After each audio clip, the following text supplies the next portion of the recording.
Tanveer इंद्रड़ surrender थीवण तो बाद जिहड़ा पहली दफ़ा अज मीडिया के सामने आ चुके हैं। अज थाना नेवादाबाद दे विच खुली कहचारी का इनकाद किया गया, जिथा DPO रहीमयार खान, अरफान अली समो और RPO भावलपुर इत्थे ही आ चुके हैं। इहदे दौरान तनवीर इंद्रड़ ने मीडिया के दोस्तों नाल गुफ्तगू करेंदे हुए ये गाल किते कि अल्लाह का शुक्र है कि साढ़े तमाम जिहड़े मसाइल हैं अपने बिरादरी दे नाल और बिने बिरादरी दे नाल तमाम जिहड़े हैं मुकम्मल थी चुके हैं, उन्होंने फैसले थी चुके हैं।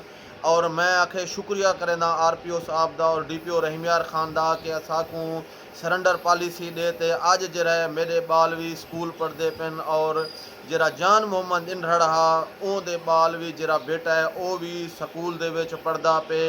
भला इत्थां सहाफ़ी ने सवाल किया कि तुहाडी पहली जिंदगी सही गुजरती पई जिहड़ा होण वाली जिंदगी है ये किवें गुजरती पई है। तो इत्थां तनवीर इंद्रड़ ने आख्या कि शुक्र अल्लाह दा असां करेंदूं कि पहले असां भी तंग आसे, इलाके दे लोग भी जिहड़े तंग आन, सारी बिरादरी भी तंग आई।